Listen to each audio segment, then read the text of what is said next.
نبی کریم صلی اللہ علیہ وسلم کا شفاعت فرمانا، رسول اللہ صلی اللہ علیہ وسلم جو شفاعت فرمائیں گے وہ 8 قسم کی ہے، یعنی 8 قسم کے افراد کے حق میں مختلف آپ کی شفاعتیں اور سفارشیں ہوں گی۔ نمبر 1، شفاعت کبریٰ، یہ تمام لوگوں کے لیے ہوگی۔ یہ شفاعت اس وقت ہوگی جب حساب کتاب کے انتظار کا ہیبت ناک منظر ہوگا اور لوگ بہت پریشان ہوں گے۔ چنانچہ حضرت صلی اللہ علیہ وسلم سفارش فرمائیں گے تو حساب کتاب شروع ہو جائے گا۔ ہر شخص کی تمنا ہوگی کہ اب حساب شروع ہو، حساب شروع ہو، حساب شروع ہو، اس ہیبت ناک منظر سے نکلیں۔ جس طرح بسا اوقات عدالت میں کوئی ایسا شخص ہوتا ہے جس پر الزام ثابت ہوتا ہے اور مجرم ثابت ہو چکا ہوتا ہے، اب اس کو پتہ ہے کہ مجھے سزا ملنی ہے، اور بسا اوقات ایک پیشی ہے یا دوسری ہے، یا منظر ایسا ہوتا ہے کہ وہ جج سے کہتا ہے کہ جو سزا دینی ہے مجھے دیں، لیکن مجھے اس تکلیف سے نکالیں، یہاں سے مجھے نکالیں، تو وہ اتنا ہیبت ناک منظر ہوگا کہ لوگ چاہیں گے کہ حساب کتاب شروع ہو۔ رسول اکرم صلی اللہ علیہ وسلم شفاعت فرمائیں گے، سفارش فرمائیں گے اور حساب کتاب شروع ہو جائے گا۔ نمبر 2، حساب کتاب میں سہولت کیے جانے کی شفاعت، کہ ان کا حساب کمزور ہو جائے، آسان ہو جائے، سہولت والا ہو اور نرم ہو جائے۔ نمبر 3، بعض کے لیے بلا حساب کتاب جنت میں داخلے کی شفاعت۔ اللہ اکبر، اللہ تعالی ہمیں بھی ان میں شامل فرما دے کہ یا اللہ ان کا حساب نہ لے، بغیر حساب کے جنت میں داخل فرما دے۔ نمبر 4، بعض جنتیوں کے درجات کی بلندی کی شفاعت، یعنی جو نیک اعمال کی وجہ سے ان کا مقام ہے اس سے بھی اوپر والا مقام اے اللہ ان کو عطا فرما دے۔ اللہ تعالی ہمیں سب سے اوپر والا مقام حضور اکرم صلی اللہ علیہ وسلم کے قرب والا نصیب فرما دے۔ نمبر 5، جن کی نیکیاں اور گناہ برابر ہوں گے ان کے جنت میں داخلے کی شفاعت، کیونکہ نیکیاں زیادہ ہیں تو جنت میں، گناہ زیادہ ہے تو جہنم میں، نیکی اور گناہ برابر ہیں تو رسول اللہ صلی اللہ علیہ وسلم شفاعت کریں گے یا اللہ ان کو بھی جنت میں بھیج دیجیے۔ نمبر 6، جہنم میں داخل ہو جانے والے گناہگاروں کے لیے جہنم سے نکلنے اور جنت میں داخلے کی شفاعت، برے اعمال کی وجہ سے جہنم کا فیصلہ ہو گیا، جہنم میں جا چکے، اے اللہ جہنم سے نکال کے ان کو جنت میں داخل فرما دے۔ نمبر 7، جن کے متعلق جہنم کا فیصلہ ہو چکا ہوگا لیکن ابھی تک جہنم میں داخل نہ ہوئے ہوں گے، ان کے لیے جنت میں داخلہ کی شفاعت۔ فیصلہ ہو گیا ہے، یہ بد اعمالیوں سے جہنم میں جائیں گے، بد اعمالیوں کی وجہ سے جہنم میں جائیں گے، سرور عالم صلی اللہ علیہ وسلم اللہ سے درخواست کریں گے یا اللہ ان کو جہنم میں نہ بھیجیے، تو آپ کی شفاعت قبول ہوگی۔ نمبر 8، جو عذاب کے مستحق ہو چکے ان کے عذاب میں تخفیف کی شفاعت، بد اعمالیوں کی وجہ سے اس عذاب کے مستحق ہے لیکن آپ کی درخواست پر ان کے عذاب میں تخفیف کر دی جائے گی، کمی کر دی جائے گی۔ اللہ اکبر۔ انبیاء علیہ السلام کا شفاعت فرمانا، تمام انبیاء کرام علیہ السلام اپنی اپنی امت کے حق میں بخشش اور درجات کی بلندی کی شفاعت فرمائیں گے۔ ہر نبی اپنی امت کے گناہ گاروں کے لیے شفاعت کریں گے، یا اللہ ان کے گناہ کی وجہ سے جو عذاب آنے والا ہے ان کو محفوظ فرما لے، جہنم سے بچا لے۔ اسی طرح درجات کی بلندی کی شفاعت فرمائیں گے کہ اللہ ان کا مقام بلند کر دے، ان کے درجے اونچے کر دے۔ اللہ تعالیٰ انبیاء علیہ السلام کی شفاعت بھی قبول فرمائیں گے۔ شہداء کا شفاعت فرمانا، جس مومن نے اپنی جان راہ خدا میں قربان کر دی، قیامت کے دن انہیں بھی شفاعت کا حق دیا جائے گا، اور ایک شہید 70 گناہگار اہل ایمان کی شفاعت کرے گا، یعنی ایک شہید کی وجہ سے 70 وہ آدمی جن کے لیے جہنم کا فیصلہ ہو چکا ہے، اللہ تعالیٰ اس کو حق دیں گے کہ شفاعت کرے، اور اس کی شفاعت کی وجہ سے اللہ 70 ان لوگوں کو جن کے لیے جہنم کا فیصلہ ہے اللہ جنت کا فیصلہ فرما دیں گے۔ علماء کا شفاعت فرمانا، علماء اپنے متبعین کی شفاعت کریں گے جس کی برکت سے متبعین کو نجات ملے گی۔ ایک روایت میں 100 کا لفظ ہے کہ عالم کی اپنے متبعین میں سے 100 افراد کے حق میں سفارش قبول کی جائے گی۔ تو کوئی تحدید نہیں ہے، اللہ کرم فرمائے تو جن جن کی وہ شفاعت کریں اللہ قبول فرما لیں۔ علماء سے تعلق رکھیں، علماء کی اتباع کریں، علماء سے جڑ کے رہیں، علماء کی خدمت کریں، محبت کریں، رسول اللہ صلی اللہ علیہ وسلم کا علم اللہ نے ان کو عطا فرمایا ہے، تو علماء کی شفاعت بھی قیامت کے دن قبول کی جائے گی۔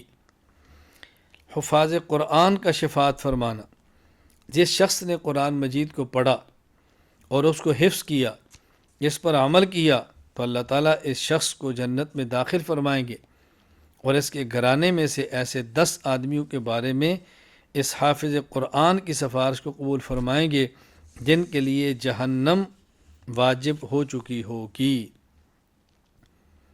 ایک حافظ جو عامل ہو، یعنی قرآن پہ عمل بھی کرتا ہو، صرف حافظ نہیں، عامل، قرآن حفظ بھی کیا ہو پھر قرآن پہ عمل بھی کرتا ہو، تو اللہ تعالیٰ اس کی شفاعت سے اس کے خاندان کے 10 آدمی جن کے لیے جہنم کا فیصلہ ہو چکا ہے، اللہ جنت میں بھیج دیں گے۔ نابالغ اولاد کا شفاعت کرنا، جس کی 3، 2 یا 1 نابالغ اولاد فوت ہو جائے اور وہ صبر کرے، تو قیامت کے دن یہ بچے اللہ تعالیٰ کی اجازت سے اپنے والدین کی سفارش کریں گے اور ان کی سفارش قبول بھی ہوگی۔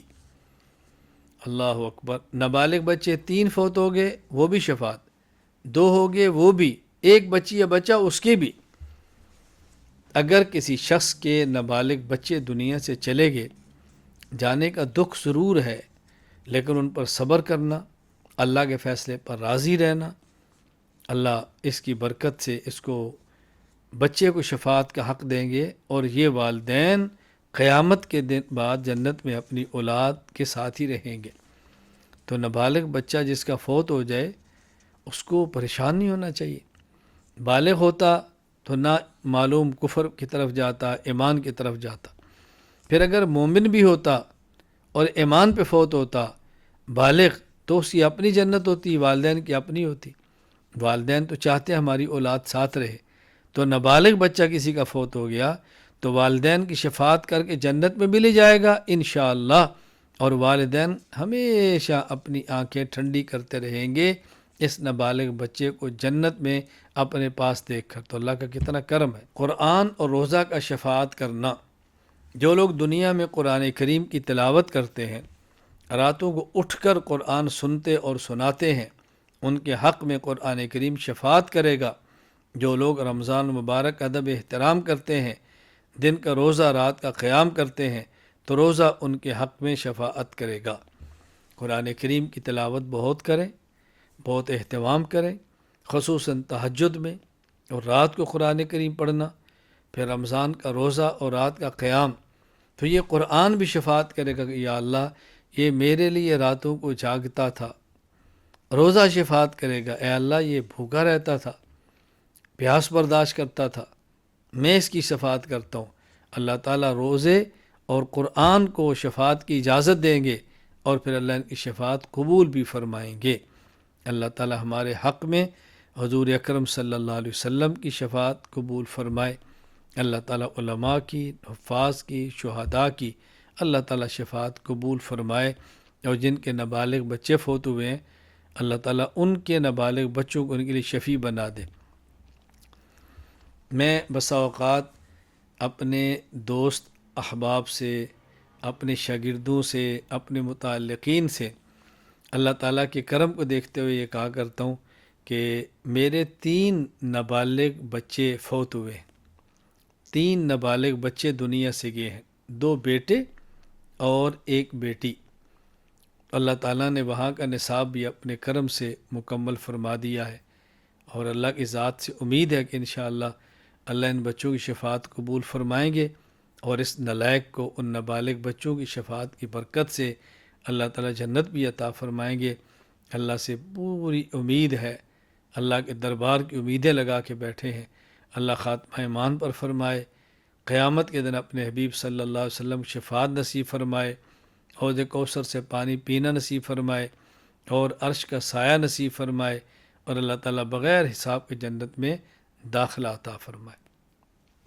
جنت نمبر 1، جنت اہل ایمان کے لیے انعام و عیش کی جگہ ہے جو پیدا کی جا چکی ہے۔ اللہ اکبر۔ جنت رہنے اور گزارا کرنے کی جگہ نہیں ہے، جنت عیش کی جگہ ہے، آرام کی جگہ ہے، راحت کی جگہ ہے۔ اللہ اکبر۔ جہاں دکھ اور سکھ ہو وہ دنیا ہے، جہاں صرف دکھ ہو وہ جہنم ہے، اور جہاں صرف سکھ ہو وہاں جنت ہے، وہ جنت ہے۔ تو جنت آرام، سکون، راحت کی جگہ ہے۔ نمبر 2، اس کی لمبائی اور چوڑائی کا اندازہ اس دنیا میں لگانا ناممکن ہے۔ انسان کی سوچ کے مطابق اوپر آسمان اور نیچے زمین، اس سے زیادہ وسعت نہیں ہے۔ اس لیے اللہ تعالیٰ کہیں قرآن کریم میں مثال یوں دے دیتے ہیں، عرضها السماوات والارض، کہ اس کی چوڑائی جیسے آسمان و زمین ہے۔ جو تمہاری سوچ ہے، اس سے زیادہ تم کیا سوچ سکتے ہو؟ لیکن اس کی وسعت کا اندازہ لگانا انسان کے اختیار میں نہیں ہے۔ نمبر 3، قیامت کے بعد جو ایک بار جنت میں داخل کر دیا گیا وہ اس میں ہمیشہ ہمیشہ رہے گا۔ جنت میں جو داخل ہو گیا اس کو جنت سے نکالا نہیں جائے گا۔ نمبر 4، جنت میں اہل جنت کو وہ نعمتیں ملے گی جن کا تصور اس دنیا میں ناممکن ہے۔ وہ خوشیاں نہ کان نے سنی ہیں، وہ خوشیاں نہ آنکھ نے دیکھی ہیں، وہ خوشیاں نہ دل میں کھٹک سکتی ہیں۔ انسان کے تصور سے بلند و بالا وہ خوشیاں ہیں جو اللہ جنت میں عطا فرمائیں گے۔ نمبر 5، اہل جنت کو جنت میں بڑھاپا، بیماری، غم، موت اور مشقت نہیں ہوگی۔ یہ بڑھاپا دنیا کا مسئلہ ہے، بیماریاں دنیا کے مسئلے ہیں، غم دنیا کے مسائل ہیں، جنت میں ان میں کچھ بھی نہیں۔ نمبر 6، جنت میں اہل جنت کی ہر خواہش کو پورا کیا جائے گا، حتیٰ کہ جنت میں ایک بازار ہوگا، سوق و صور، تصاویر کا بازار۔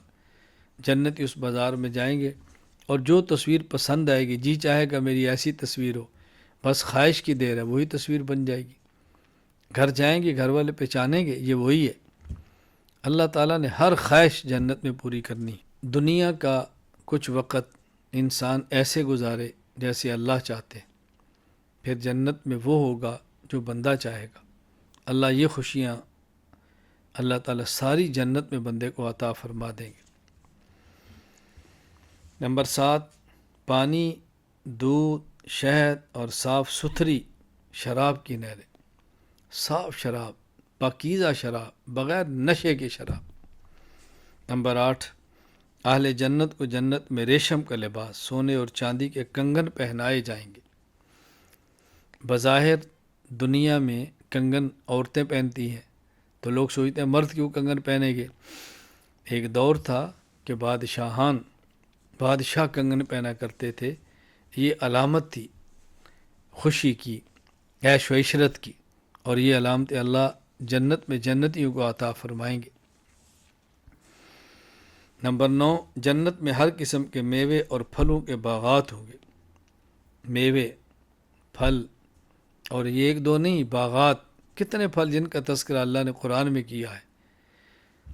نمبر 10، جنت میں پاکیزہ حوریں ہوں گی اور ان تمام حوروں کی سردار دنیا والی بیوی ہوگی۔ اللہ تعالیٰ جنت میں جو حوریں عطا فرمائیں گے ان کا حسن احادیث میں بہت بیان کیا ہے۔ قرآن کریم نے بہت ساری ان کی نشانیاں بیان کی ہیں، وہ کیسی ہوں گی، ہم عمر ہوں گی، اور خیموں کے اندر ہوں گی، لولو مرجان کی طرح ہوں گی، اور دنیا میں جس طرح کسی عورت کا نکاح ہو گیا اور اس کے ساتھ کوئی خامد ملا، ایسی نہیں ہوگی۔ کنواریاں، پہلی ملاقات ان کسی شوہر سے ہوگی اور ان کی سردار وہ جنت کی عورت ہوگی۔ اللہ اکبر۔ جس نے یہاں روزے رکھے، نمازیں پڑھی، مشقتیں اٹھائی، اللہ کو راضی کیا۔ 11، کوئی کافر جنت میں ایک لمحہ کے لیے بھی نہیں جائے گا۔ کافر کو جنت کی ہوا کا ایک جھونکا بھی نہیں لگے گا، خواہ وہ معتدل کافر یا متشدد۔ یہ جو ہمارے یہاں تقسیم ہے کہ یہ معتدل ہے، متشدد ہے، یہ دنیا میں تو ہو سکتی ہے کہ یہ سخت ہے، یہ نرم ہے۔ قیامت کے دن نرم ہو یا گرم، سخت ہو یا جیسا بھی، کافر کافر ہے۔ نہ کافر کو اللہ کے عرش کا سایہ ملے گا، نہ کافر کو حوض کوثر کی بوند ملے گی، نہ کافر کو اللہ کا دیدار ہوگا، نہ کافر کو رسول اللہ صلی اللہ علیہ وسلم کی شفاعت ملے گی، نہ کافر کو جنت کی ہوا ملے گی، نہ کافر ایک لمحہ کے لیے جنت میں داخل ہو سکتا ہے۔ آخری جنتی، جو شخص جہنم سے سب سے آخر میں نکلے گا اور جنت میں داخل ہوگا، اسے دنیا سے 10 گنا بڑی جنت ملے گی۔ جو شخص سب سے آخر میں جہنم سے نکلے گا اور اللہ فرمائے گا جنت میں داخل ہو جا، وہ جائے گا اور کہے گا اللہ جنت میں تو جگہ ہی نہیں۔ اللہ اکبر۔ اللہ تعالیٰ اس کو فرمائیں گے جنت میں چلا جا، اور جب اس کو جنت ملے گی تو دنیا سے 10 گنا بڑی جنت، یہ دنیا کا آخری جنتی ہے۔ تو یہ کبھی ذہن نہ بنانا کہ بد عقیدہ بھی جنت میں جائیں گے، کفار بھی جنت میں جائیں گے، یہ کبھی ذہن نہ بنانا کہ جنت بہت بڑی ہے تو اس میں ہر کوئی چلا جائے گا۔ ممکن نہیں ہے، ممکن نہیں ہے۔ بہت بڑی میں بہت لوگ ہوں، وہ پھر عیش کی جگہ نہ رہی نا، آرام کی جگہ نہ رہی۔ عیش اور آرام کی جگہ تو تبھی ہے کہ جگہ بڑی ہو اور رہنے والے کم ہوں، پھر عیش و عشرت ہوتی ہے۔ خیر، جنت بہت وسیع ہے، اور آخری جنتی کو دنیا سے 10 گنا بڑی جنت ملے گی۔ بتائیں یہ جنت کتنی بڑی ہوگی جو اللہ نے ایمان والوں کے لیے بنائی ہے۔ اللہ تعالیٰ کا دیدار، جنت میں اہل جنت کو اللہ تعالیٰ کا دیدار نصیب ہوگا، اور یہ دیدار بغیر کسی کیفیت کے، بغیر کسی تشبیہ کے ہوگا۔ اس کے لیے انسانی آنکھ اللہ تعالیٰ کا احاطہ کرنے سے قاصر ہے۔ یعنی وہاں دیدار ایسے نہیں جیسے ہم دنیا میں دیکھتے ہیں کہ ہم نے کسی چیز، مثلا مائک ہے تو ہم نے اسے پورا دیکھ لیا، مکمل دیکھ لیا۔ کسی پہاڑ کو دیکھے تو آپ نے بہت سارا حصہ دیکھ لیا۔ نہیں، انسانی آنکھ اللہ تعالیٰ کی ذات کا احاطہ کرنے کی طاقت نہیں رکھتی، نہ دنیا میں نہ جنت میں۔ کیفیت کیا ہوگی اللہ ہی جانتے ہیں، کوئی ہم تشبیہ نہیں دے سکتے۔ ہاں اتنا ضرور ہے، جس طرح حدیث پاک میں آتا ہے، آپ 14ویں کا چاند دیکھو کتنا صاف ہوتا ہے، آپ سمجھتے ہو کہ چاند ہے، یہ نہیں کہ آپ کو شک ہو یہ کیا ہے۔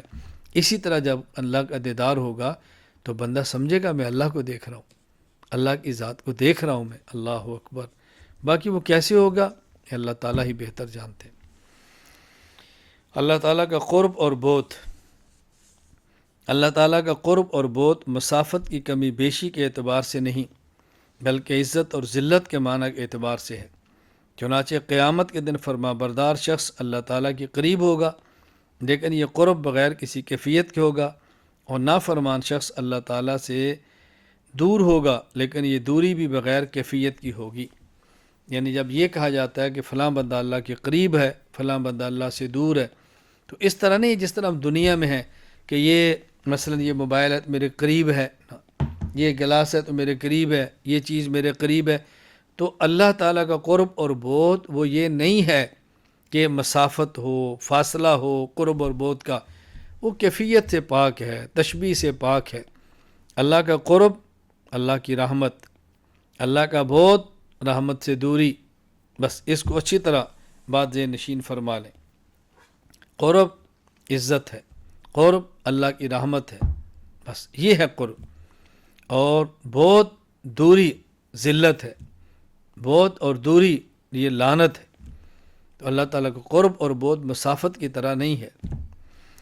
آراف جنت اور جہنم کے درمیان ایک جگہ کا نام ہے، جہاں وہ لوگ ہوں گے جن کی نیکیاں اور گناہ برابر ہوں گے۔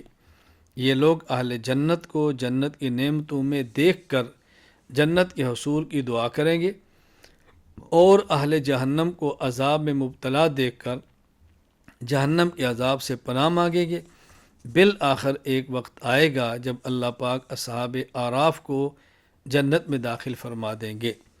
یعنی قیامت کے دن جب وزن اعمال ہوگا، اعمال کا ترازو ہوگا، اعمال کو تولا جائے گا، تو جن کے نیک اعمال زیادہ وہ جنت میں، اور جن کے برے اعمال زیادہ وہ جہنم میں، اور جن کے نیک اور برے اعمال برابر ہیں ان کو نہ جنت میں نہ جہنم میں۔ جنت اور جہنم کے درمیان ایک بہت بڑی دیوار ہے جس کا نام آراف ہے۔ قرآن کریم میں ایک مستقل صورت ہے، سورۃ الاعراف، جن کو اس دیوار کے اوپر رکھا جائے گا۔ جب یہ جنت کو دیکھیں گے تو ان کا جی چاہے گا اللہ میں جنت میں لے جائے، جب جہنم کو دیکھیں گے تو پناہ مانگیں گے کہ اللہ میں جہنم سے بچا۔ بالآخر اللہ تعالیٰ ان کو جنت میں داخل فرما دیں گے۔ جہنم، نمبر 1، جہنم کفار اور منافقین کے لیے دائمی ابدی عذاب کی جگہ ہے جو تیار کی جا چکی ہے، یعنی تیار ہو چکی ہے، پیدا ہو چکی ہے اور کفار کے انتظار میں ہے۔ اللہ اکبر۔ نمبر 2، کفار اور منافقین جہنم میں ہمیشہ ہمیشہ رہیں گے۔ نمبر 3، اہل ایمان میں بعض گناہ گار جو جہنم میں جائیں گے وہ بطور تزکیہ جائیں گے، نہ کہ بطور عذاب۔ اگر کسی جگہ اسے عذاب کہا گیا ہے تو صرف اس لیے کہ صورت عذاب کی ہوگی۔ جہنم تیار ہے کفار کے لیے، عذاب ہوگا کفار کو۔ جو مؤمن نافرمان جہنم میں جائیں گے وہ عذاب کے لیے نہیں بلکہ تزکیہ کے لیے۔ دونوں میں فرق کیا ہے؟ عذاب کہتے ہیں ایلام الحی علی سبیل الہوان، زندہ آدمی کو تکلیف دینا ذلیل اور رسوا کرنے کے لیے، اور اللہ تعالیٰ نے نبی اور ایمان والے مومنین سے وعدہ کیا ہے، یوم لا یخزی اللہ النبی والذین آمنوا معہ، اللہ تعالیٰ قیامت کے دن نبی اور مؤمنین کو رسوا نہیں فرمائیں گے۔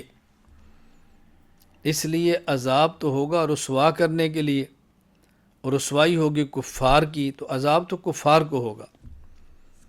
تزکیہ کا معنی ہوتا ہے پاک کرنا۔ مومن گناہ کر کے خود کو ناپاک کر چکا ہے، جنت پاک ہے، وہاں پاک لوگ ہی جائیں گے، اس کو اللہ تعالیٰ اس کے گناہوں سے پاک کرنے کے لیے جہنم میں بھیجیں گے اور پاک کر کے پھر اس کو جنت میں داخل فرما دیں گے۔ تو کفار کو عذاب ہوگا اور مومن کا تزکیہ۔ ہاں، بعض مقامات پہ قرآن و حدیث میں جو مؤمن کو سزا دینے کا تذکرہ بھی عذاب کے لفظ سے آیا ہے، اس لیے کہ وہ صورت عذاب کی ہے، وہ صورت عذاب کی ہے، دیکھنے میں عذاب کی طرح ہے تو اس کو عذاب کہہ دیا گیا ہے، ورنہ اصل قیامت کے بعد عذاب کفار ہی کو ہوگا۔ نمبر 4، جہنم ہمیشہ رہے گی اور کبھی فنا نہیں ہوگی۔ جس طرح جنت نے ہمیشہ رہنا ہے، جہنم نے بھی ہمیشہ رہنا۔ اور یہ ذہن نشین فرما لیں، اللہ تعالیٰ ازلی بھی ہیں، ابدی بھی ہیں، ہمیشہ سے ہیں، ہمیشہ رہیں گے۔ جنت اور جہنم ابدی تو ہیں کہ ہمیشہ رہیں گی، ازلی نہیں کہ ہمیشہ سے ہوں، یہ مخلوق ہے، اللہ خالق ہے۔ نمبر 5، جہنم میں کفار موت کی تمنا کریں گے لیکن ان کو موت نہیں آئے گی، چاہیں گے موت آ جائے لیکن موت آئے گی نہیں، وہ ہمیشہ ہمیشہ زندہ عذاب بھگتتے رہیں گے جہنم میں۔ نمبر 6، جہنم میں اہل جہنم کو کئی قسم کے عذاب دیے جائیں گے۔